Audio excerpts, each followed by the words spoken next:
It's a great pleasure to introduce the Prime Minister of Australia, the Honourable Julia Gillard, to launch the Per Capita Reform Agenda series and to present her perspective on the long-term challenges for Australia. Thank you, Josh. Thank you very much, Josh, for that introduction. Can I also acknowledge Per Capita's board, fellows and friends, as well as CORES for hosting us here today. And it's good to be with the Per Capita Circle once again.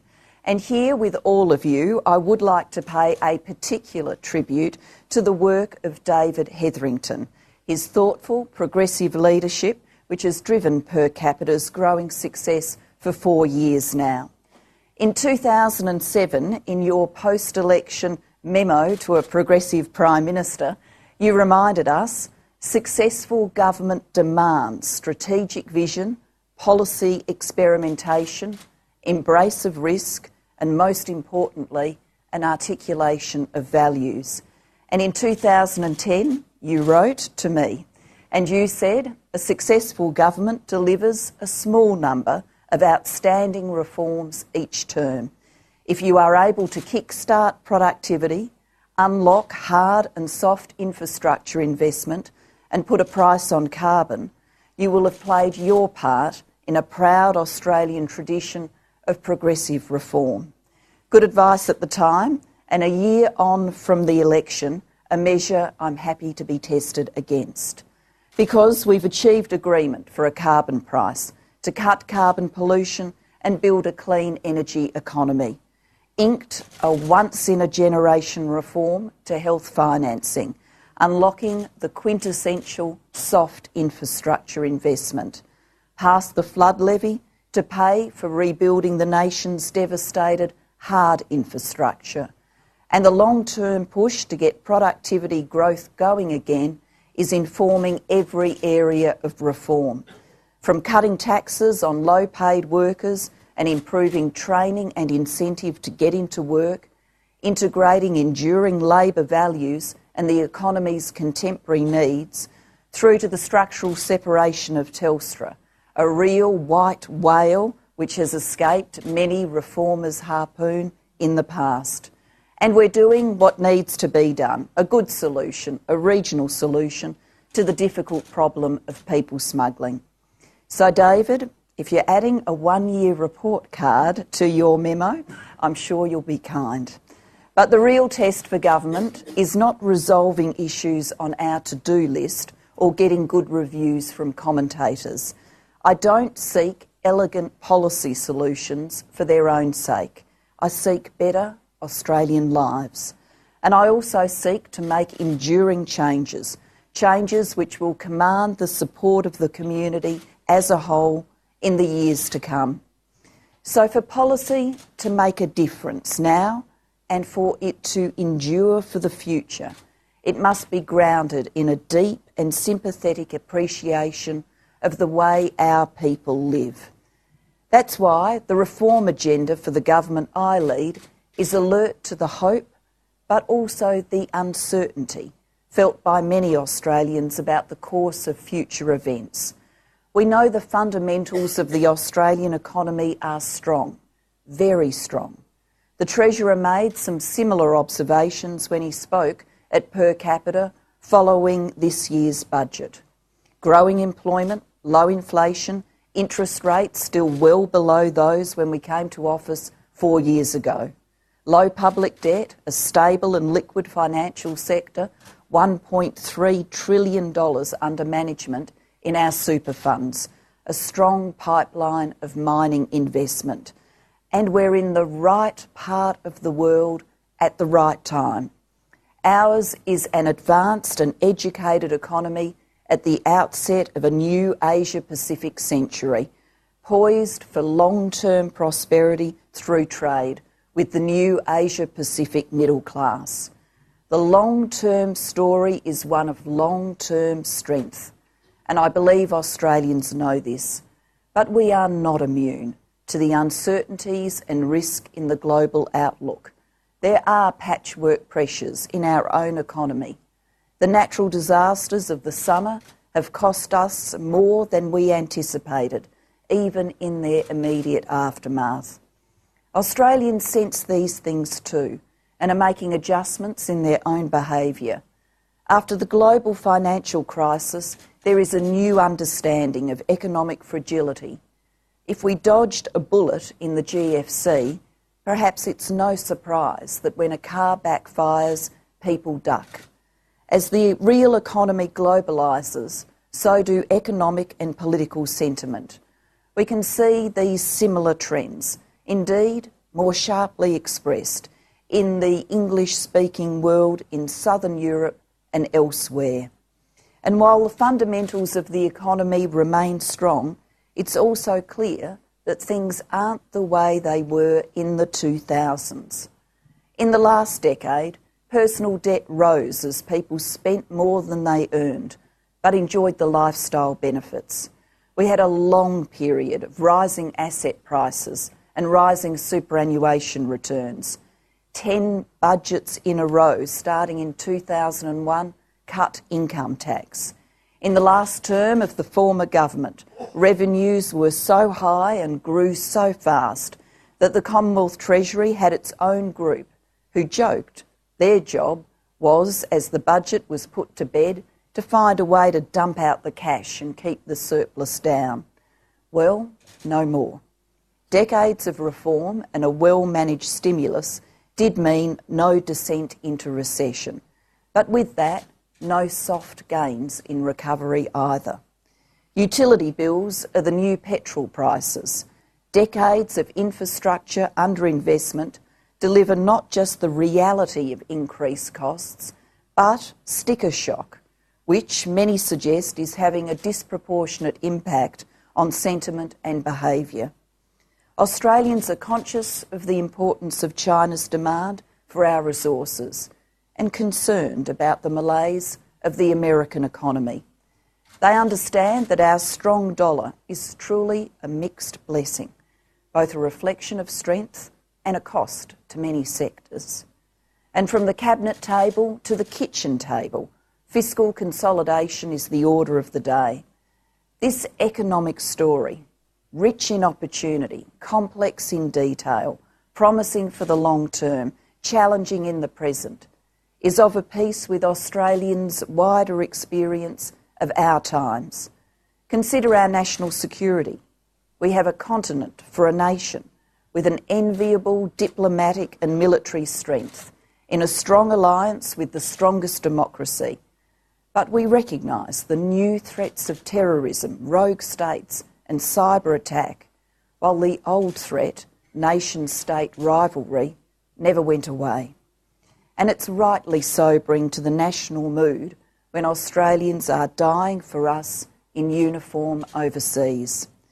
We had our summer of sorrow as natural disasters here, in New Zealand and in Japan transfixed us and left us troubled about how violent and unpredictable our world can be. Yes, these are rich and complex, promising and challenging years. And as for individuals, so for nations. Faced with challenge and change, we can pull the doona over our heads and leave the blinds closed all day. Or we can get up and get our boots on. I know what I'll do, because we've got a chance now to do something pretty amazing, to take a 150-year mining investment boom and make of it a once-in-150-year opportunity boom. Offering a good education for every child, a good job for every family, good choices and true security for every older Australian. And also providing more information and choice, creating options for communities, citizens, parents, empowering them to insist on better, to insist on productive change. My child, my school, my skills, my uni, my hospital. Helping mortgagees to switch banks. Empowering regional communities to direct the various instruments of 3 levels of government in the one place that they call their own. Consider the way our minerals resource rent tax will fund future savings, funding contributions to 10 million sovereign wealth funds, in which 10 million Australians make super investment choices of their own, not dumping cash into one big sovereign wealth fund controlled by the eminent and the grey, or the way we'll cut carbon pollution through a well-designed market, aggregating competitive responses on the energy supply side and price-driven consumer choices, not a giant taxpayer-funded slush fund to pay polluters to do the right thing. You'll see the same approach over time as we work through new ways to extend the fair go to Australians with disabilities, as we consider the best policies to provide reassurances to people with disability and those who love and care for them. It's right to aspire to be a country where disability services are based on people's needs for those services, not the lottery of what kind of disability they have, how they acquired it, or what postcode they live in. Where parents of children with disability know that their children will be safe, well cared for and happy when they too grow old and they're too old to provide that care themselves.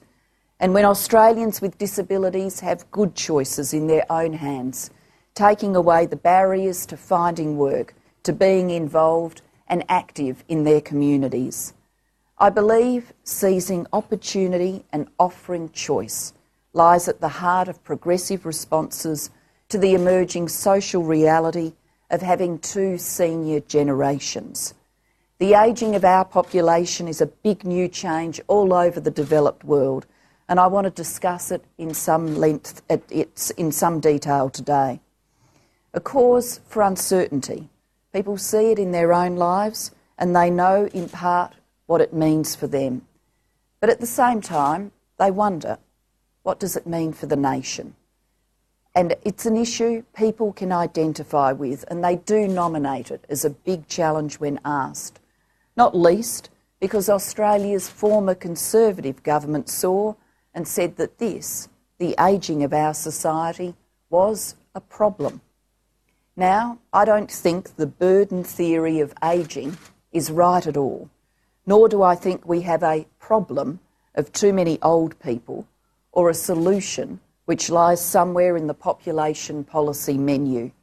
I see a change, one driven by wonderful good things, by last century's amazing collective achievements, victories over disease and squalor and want, with rising life expectancy for all.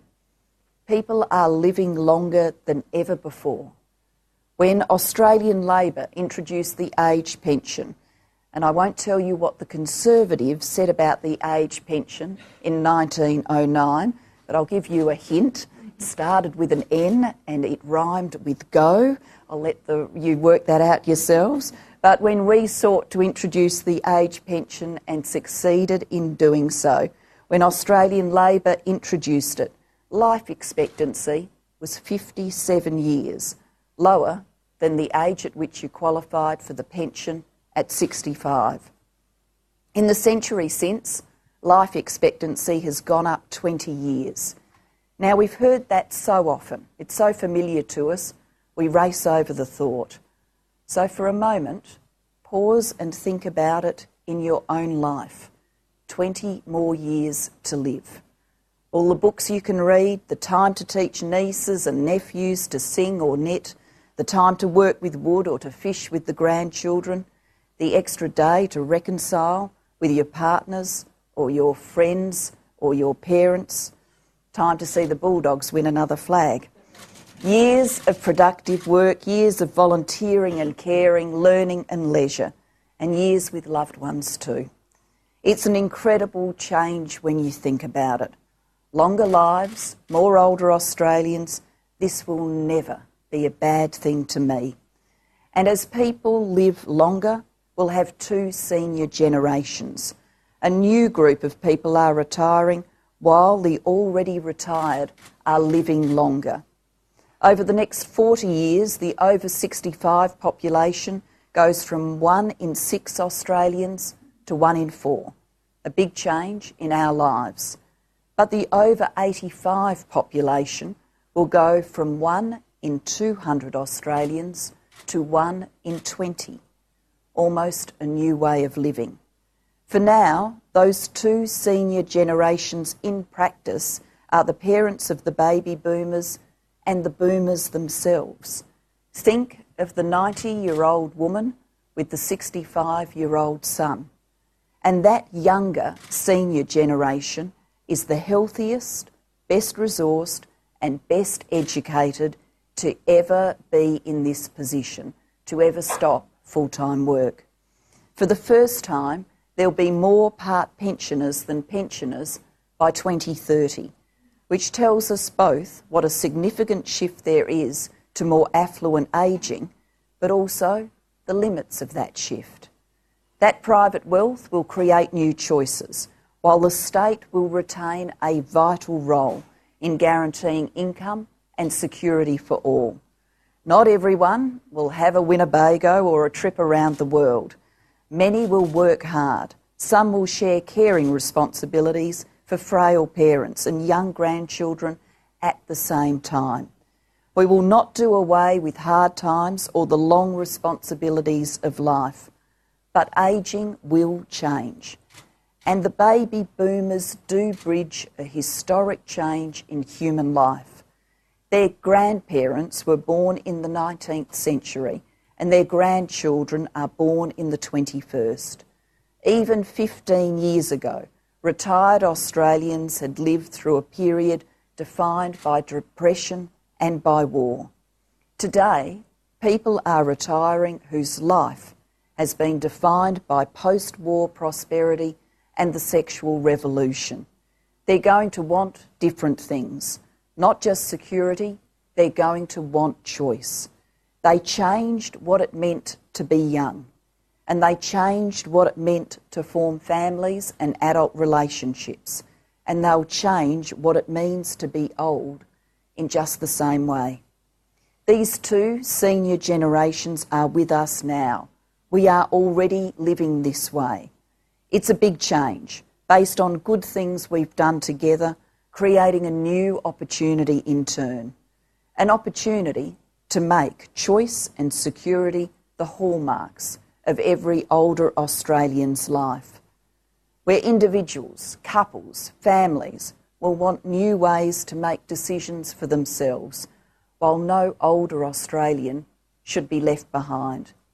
This goal is implicit in many measures the government has delivered since 2007, lifting the pension rate and lifting super, while lifting the pension age from 65 to 67 between 2017 and 2023, cutting effective tax on older workers who get the pension through the work bonus, broadband for seniors, an amazingly popular grassroots initiative to introduce older Australians to the internet. Almost 100,000 older Australians have used the popular broadband for seniors kiosks. More than a third had never used a computer before, and almost half had never used the internet. It's a very good thing. We're also seeking new ideas. Wayne Swan has appointed an advisory panel on economic potential of senior Australians, on the use of that economic potential.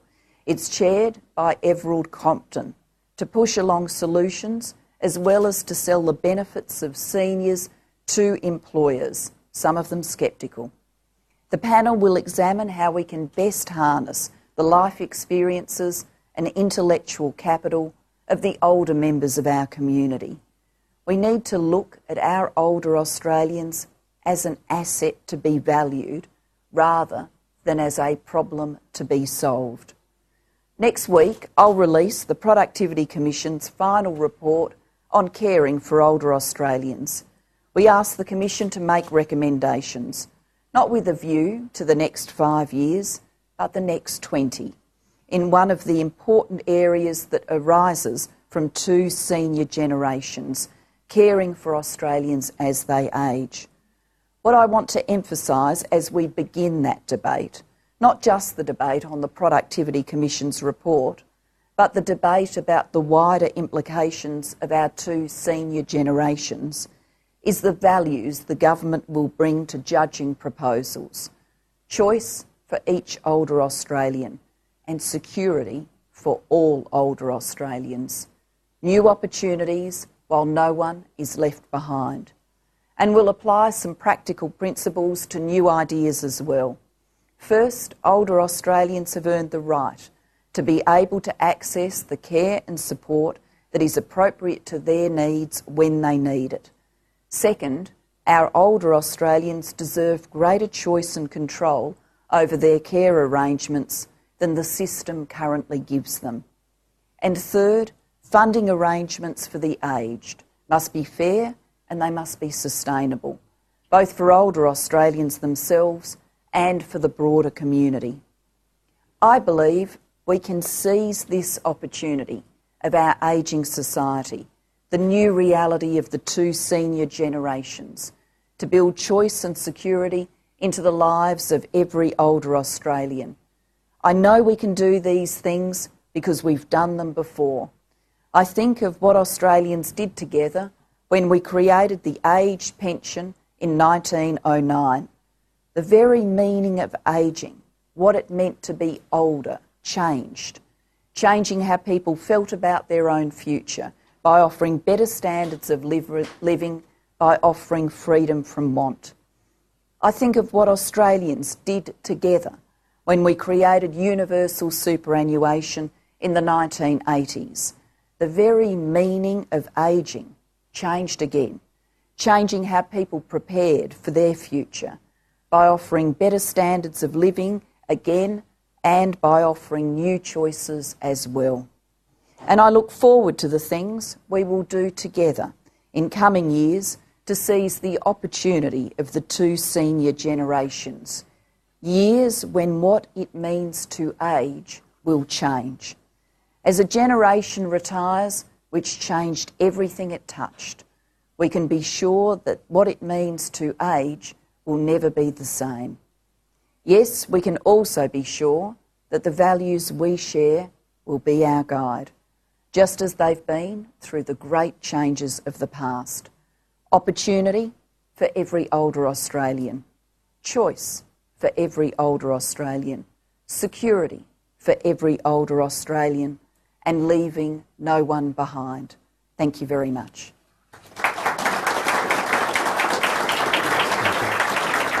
I'd like to take a seat there. Prime Minister, warm thanks for lifting our eyes to the far horizon, to outline the reality of the change with ageing, to setting out some of the opportunities involved, but to go the extra step and set out the values and principles along which we should address that change and those opportunities. Thank you very much.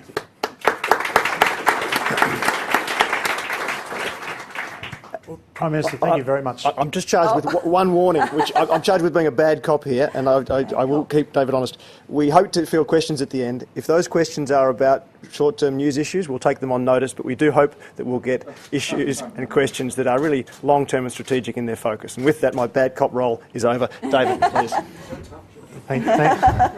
Thank you, Josh, and thank you, Prime Minister, for joining us in conversation today. In your remarks this morning, you've outlined the challenges presented to Australia by an ageing population, and you've asked us to think about those as an opportunity that the country can take advantage of. More broadly, though, does this necessitate for us a rethink of the welfare state as we know it? Well, certainly, I think we need to rethink welfare. Whether or not we're also confronting this challenge of ageing, but there are additional benefits in doing so as we see the two senior generations arise that I've spoken of. I've been very determined as Prime Minister to bring what I call the benefits and dignity of work to Australians who have been locked out of the labour force, and many of the initiatives you saw in the recent budget were about doing just that, using this time of economic growth and opportunity to bring job opportunities to Australians, whether they be people on the disability support pension, people who have been on parenting payment or the long-term unemployed, or people at risk of descent into a life of welfare dependency like teenage mums, bring them into the benefits of work with the training and support that goes with that. Now, that would be a good thing to do, the right thing to do, even if there was no demographic issue about ageing. But it's a particularly meritorious thing to do when we know that we are facing changes in the dependency ratio. So the more Australians we can have working and living productive lives, good thing. That also means the more people that we've got paying tax and obviously sharing what it means to be a country that will offer security and choice to older Australians. How might your government's response to the Productivity Commission reports on disability and aged care begin to implement some of the thinking that you've outlined here this morning? Well, we do have two very important reports and they will shortly be publicly released. One is the Productivity Commission report on ageing I spoke about. The other is the report on disability and particularly the prospects of an insurance scheme, a national insurance scheme which would move us beyond the current situation where some people are able with an injury to be compensated for that injury because of the circumstances in which it occurs, and others who gain their injury in another way or are perhaps born with a disability don't get that sort of treatment. So if you think of the two people with catastrophic spinal injuries, one in a transport accident in Victoria, one from falling off a ladder at home, they are in quite different positions at the moment. So we've got the Productivity Commission work on that to guide what needs to be a national conversation, recognising how profound this change would be and the importance of getting changes right for people with disability. And at the same time, we need to have the national debate about the ageing report. I think there are some themes that tie them together. For me, those themes are about choice and also about making sure that we're leaving no one behind, but helping better empower the people in those circumstances to make the choices that they need to find the services and support they need in their lives. In your remarks this morning, you also mentioned uncertainty and alluded to the fact that Australia dodged a bullet during the GFC. You could argue that the world dodged a bullet last weekend when the Americans agreed to lift their debt ceiling, but ominous clouds still remain on the world economic horizon with the European sovereign debt situation. How well placed is Australia to withstand a potential second financial shock on the scale of the GFC? We're not immune to the turbulence in the global economy. That's clear. And I think one of the impacts of the global financial crisis has been that even though we dodged a bullet and we didn't see the high rising unemployment of other nations, including the Americans, people did see the impact. They saw it in their superannuation returns, they saw it in share market returns, and many Australians, mums and dads, hold shares now. They also saw it in perceptions about their home loan equity or the equity they have in their home. We've lived for a long time with this Australian dream that if you buy a house then it's inevitable that the value just goes up and up and up and you get to realise that equity in your next purchase or for other purposes. I think now people have realised that the future might be one of more modest growth, or in some parts of the country, obviously, people have thought perhaps home prices, the value of their own home might have gone backwards. So these things have pressed on people's thinking. But at the same time, we are living in a land of tremendous opportunity. We're in the right part of the world where growth is still occurring, where people have a voracious appetite for the things that we've got to sell, and that appetite will move beyond resources to other things as the Asian middle class grows. They too will want more choices about what they consume, about the services they use, about where they travel to, about how they educate themselves and their children. This is a fantastic opportunity for us, and we come to this opportunity with great strength in the underlying fundamentals of our economy. Low unemployment, low public debt, a strong banking sector, good regulation, and all of the things that brings. So I think Australians should, even as the world sees the turbulence that we've seen out of America and out of parts of Europe, Australians should have a sense of confidence and optimism about our economic future.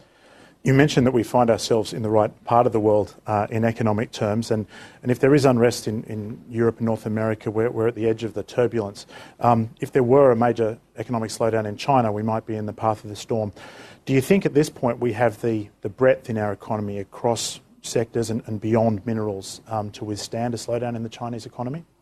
Look, I'm on prospects for China. I believe we will continue to experience very strong demand. I mean, people, obviously, commentators do look, and there's a very lively debate in our newspapers and beyond about China's growth rates. But the kind of commentary we're seeing about some potentials for slowing of growth is still a lot of growth. You know, we're talking about adjustments at the top, still a lot of growth. And in circumstances where China's growth already is demanding effectively everything that we can sell. I mean, their demand is beyond, our capacity to supply. So I think, we can look forward to a great deal of continuing strength in demand for resources and a great deal of strength in commodity prices. But as we see in our economy now, that does mean that there are a patchwork of effects and pressures. Sustained high Australian dollar is good for some and bad for others. The voracious demand of resources for skills and for investment and infrastructure means that, money runs and people run to the growth industry, and that creates challenges for other parts of the economy. I do think that requires us to be more finely calibrated in our thinking about place, about regions, and about individual industries than it's been traditional for a federal government to be, where the job has been viewed as getting the big macroeconomic indicators right and the rest sort of sorts itself out. We do need to get the big macroeconomic indicators right, but we also do need to inform government policy with this sense of place and industry, and you'll see more of that coming from the government over time. I think we already got that feeding in through some economic development work that's happening in regions and some good, not old-fashioned, cumbersome industry policy interventions, but some good partnership with industry around innovation. And we need to keep working on that as we see these patchworks in our economy. It's no secret that some of your big reform proposals are contentious and that the debate around them is heated and sometimes heavy on rhetoric and light on facts. And I'd like to quote back to you something you said towards the end of the last year about the public debate and the media more broadly. You said, when I stand up to do a press conference, someone's tweeting at the back of the room. While I'm doing the press conference, someone's using me as a backdrop in a stand-up interview. On the way back from the press conference, one journalist is interviewing another about what that may or may not have meant. And then 2 hours later, you get a call, your press secretary gets a call saying, oh, what was the story again? Yeah. Can I ask you, how hard is it to advance complex policy reforms and policy proposals in that environment? Look, I think it's always been hard to advance complex policy reforms. I think we live with this grand nostalgia about the political past, and there's sometimes this sense in the contemporary dialogue that, in the political past, Prime Ministers got up and said, well, we're definitely going to do this, and everybody went, sure, okay, and got about doing it. I can remember a fair bit of Australian contemporary political history. I can certainly remember very clearly the days of the Hawke and Keating governments, and that's not my recollection of the big changes, let me tell you. It's not my recollection of the tariff debate that had the ALP up in flames and traditional Labor constituencies in this country in revolt.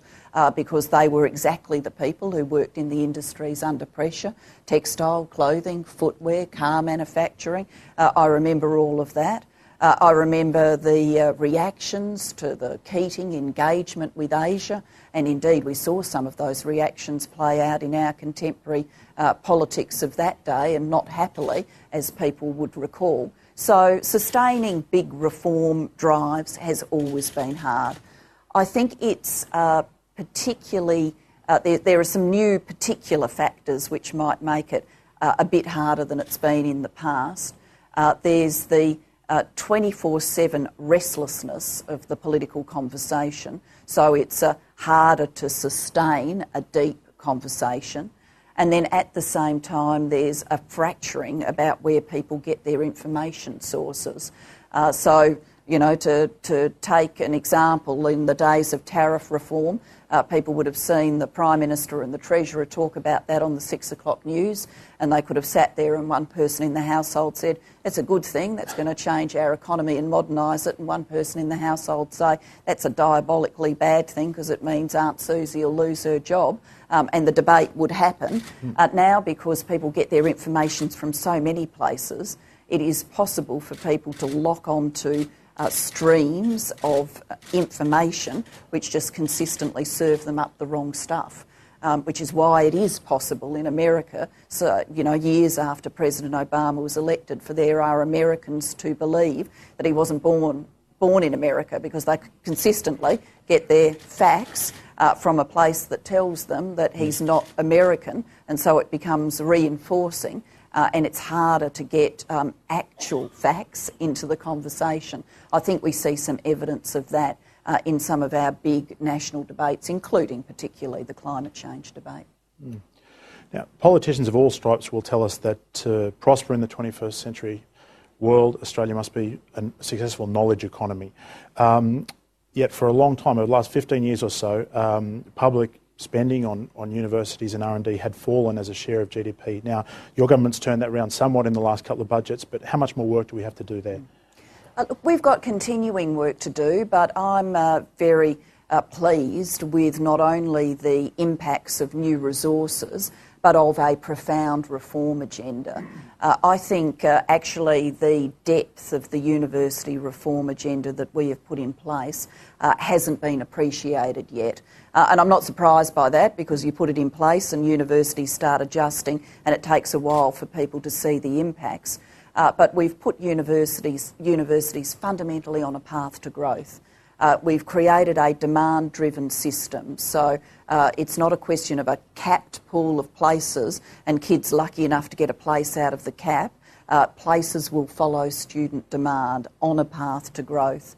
And I am particularly proud of the fact that the incentive money we put in to partner with schools and to generate enrolments from kids from low SES backgrounds, combined with our student income support changes, which were incredibly controversial at the time, are driving changes about who gets to university.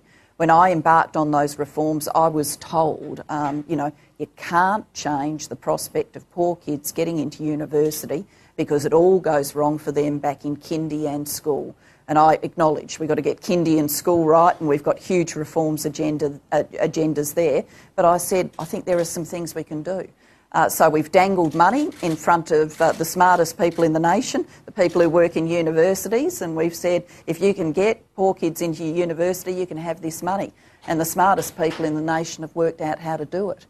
So, for example, last time I saw Glenn from the University of Melbourne, he said of this year's undergraduate cohort at the University of Melbourne, 25% of them are from low SES backgrounds.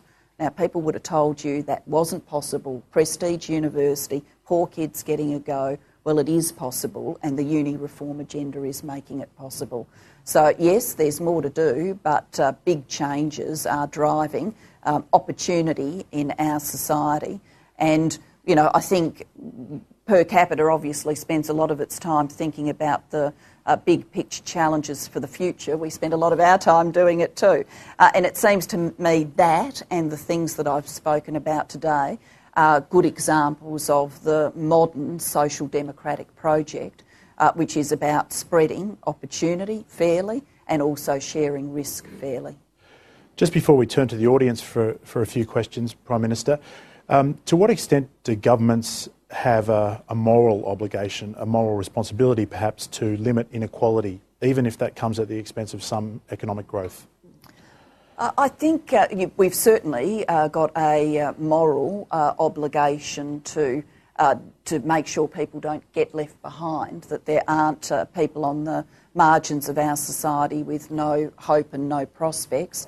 And I think Australians have stepped up to that moral obligation. For example, the dialogue now about offering a chance and inclusion to Indigenous Australians is a better dialogue than we've had at any other time in our nation's history, and many business people in this room, including Cores, play a great role in that themselves as part of changing the life prospects of Indigenous Australians.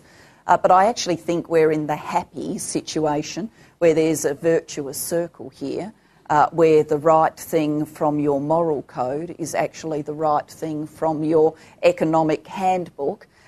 It's a much better economic result for us to have Australians who would have led lives of quiet despair on welfare in excluded parts of the country in society's mainstream, earning, embraced, making the choices you and I take for granted. Will we buy that pair of shoes? Will we go and have a cup of coffee? Things that many people don't have the wherewithal to make as a lifetime choice now. So we can change what it is for them to experience being an Australian at the same time as we can improve our economy because of their work efforts. Now, I've got time for 2 or 3 questions from the floor. I would ask questioners that you be concise and succinct in your questions and offer questions rather than statements. If I could ask Joe Skrinsky from Champ Equity, I believe has a question. Thank you, Prime Minister. And first of all, to commend you on your first-year report card that you ran out. I think you've taken on some He's writing it. I hope David gives you the right mark. Wait till it comes out. I'm actually speaking for the Australian Venture Capital Association in raising this issue, and that is a capital markets issue. We've talked about the fragility of the international capital markets. We also know that Australia doesn't create enough capital to satisfy its own capital needs. We have a huge development task ahead of us. In the listed capital markets, we don't have a problem, but that's pretty much the fast money that moves in and out. Where we do have a problem is in the unlisted direct investment area, where the money comes from superannuation funds and institutions both in Australia and overseas. We don't have an internationally competitive product to allow the pooling of these monies for the long-term investment in infrastructure, private companies and property. It's an issue that's gone around in circles with various government departments for many years now. Nobody's being able to really grasp it and solve it. Is this part of your idea of financial sector reform in the future? Look, I can understand that from the point of view of people with a great deal of expertise, people like you. There's the perception that this has, raced round government for a long period of time because it's not a new discussion. I absolutely acknowledge that. I think, to be fair, as we've seen the global financial crisis and needed to work through, we already had a better regulatory structure, and the fact we had a better regulatory structure showed in the days of the global financial crisis. But beyond the global financial crisis, we've needed to return to some regulatory questions. So that work has been done. But I can certainly assure you that both the Deputy Prime Minister and Treasurer Wayne Swan and Assistant Treasurer Bill Shorten are well aware of the issue that you raise and the potential constraints that it does put on capital flows, and are doing the necessary thinking work in this area. So I don't come with any ready-made solution for you, but I can tell you that it is a problem, an issue understood by government. Next we have a question from Peter Winnicke from the Myer Foundation. Peter. Thank you. Prime Minister, despite staggering wealth in this country, we have a tiny philanthropic sector. I'm interested in any plans the government has to assist build a culture of giving in this country. Well, I think we've got some things to do on the not-for-profit sector that Tanya Plibersek's doing, so better government engagement with the not-for-profit sector. On the question of philanthropy, there are some, regulatory questions, but really I think our role is probably bringing people together and using the, power of advocacy that government can bring to get people to think through philanthropy issues. I did, during the course of this year, bring a series of people together for a discussion to get a sense of the scale and depth of some of the things that are happening in America, where some amazing philanthropists basically gift all of their wealth, or a large proportion of their wealth, whilst they're still alive, so that they can see the benefits of that, rather than the more traditional model of, the foundation that you gift into as part of your disposition at the time of your death. So I think there are some great models there, and there was certainly engagement in the room about it. And there are people who have set up now and are able to provide advice about these giving strategies. But for us, it's going to be a national discussion where government can play a role, but by its very nature, it needs to be a much broader and deeper conversation than that to change the way in which people view their own accumulation of wealth and then the use of it. And last question from the floor from Brendan Dow of Ceramic Fuel Cells. Prime Minister, I wrote my question down so I wouldn't waffle. But this is a good story for carbon, because we're a company that actually benefits from a carbon price. But there are feed-in tariffs in place for rooftop solar in Australia, but they're clearly not sustainable. West Australia announced this week they were shutting theirs down. New South Wales have scaled it back. And I'm told by the Energy Minister in Victoria that we're about to hit our cap. So there's a fuel cell system that Ceramic Fuel Cells designed and built here in Australia, and it's smaller than a dishwasher. We can install it in your home, and it can save 4 times as much carbon and generate 6 times as much power as a rooftop solar system. There are national feed-in tariffs in Germany and UK and France and Netherlands for residential scale fuel cells. This is an issue which can't be palmed off to the states, which is typically the response we get if the federal government is really serious about energy reform. So will the government be looking at creating a national feed-in tariff for residential fuel cells and other low-emission technologies? Thanks for that question.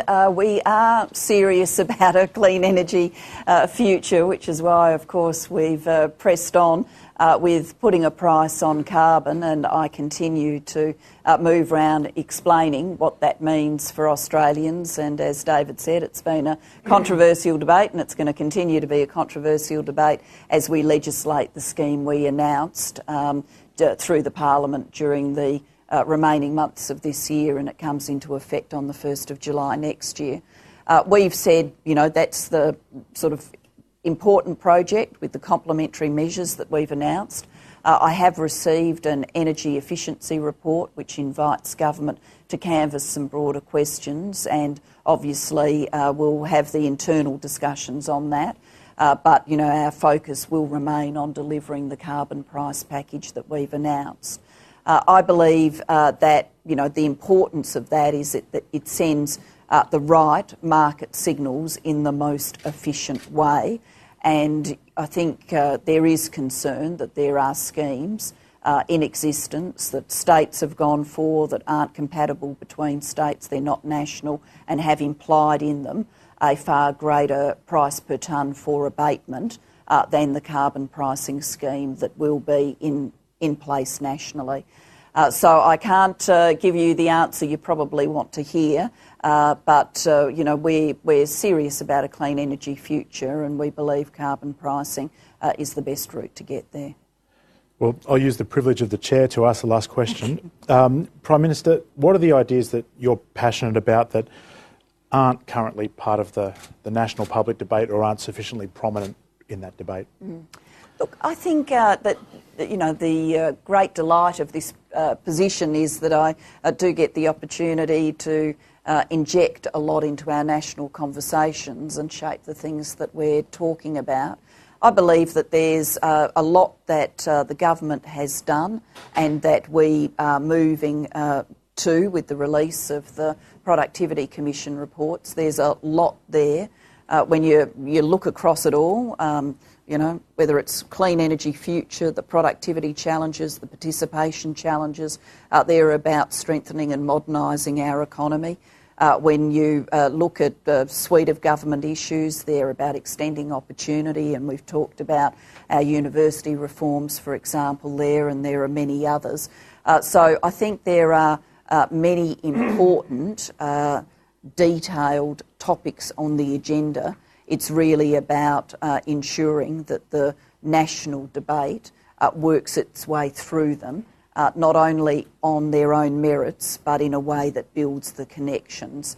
I certainly don't view my role as injecting an issue out there for debate as a bit of disconnected stuff from a broader project. The broader project to me is clear. It is about strengthening and modernising our economy so that we can offer shared opportunity for Australians and opportunity in a new way with more personal empowerment and choices than we've had before. We've got a set of individual policy questions that add up to that, and so for people who are passionate about engaging in the public policy debate, I would direct them to that menu that's there now because there's a lot of depth there and a lot of big questions to work through. Well, Julia Gillard, thank you for your insights and reflections this morning. To conclude, I'd like to invite John Denton, Chief Executive of Cause Chambers Westgarth, to come up and offer a vote of thanks. Thanks very much, David, and thanks very much, Prime Minister. Cause is a world-class law firm determined to drive Australia's competitiveness and its economic engagement with Asia. And in that context, of course, it makes perfect sense for us to host the Prime Minister today as she lays out, again, a reform agenda for this country. And also it's a great pleasure to work with an organisation such as Per Capita, as we work with major universities and other think tanks, as we seek to drive the debate to ensure that the issues that are most important to Australians around competitiveness are at the forefront. One thing that I'd like to focus on a little today is that having lifted the discussion from the day-to-day and actually try to push the discussion out beyond over the horizon, it's actually beyond our borders as well. I have the privilege of dealing most recently with the Prime Minister in the context of discussions at the G20 and also at APEC. The reason I raise that is that one thing I don't think the Prime Minister is fully commended for is her direct engagement and understanding and grappling with the most important issues to do with global economic engagement and also global security issues. I think it hasn't been focused on enough that as soon as the Prime Minister emerged as the leader of this country, she engaged immediately in trying to understand and grapple with the context in which the G20 is operating. Not enough time and effort is spent in this country in understanding how important it is to actually set the architecture for the future.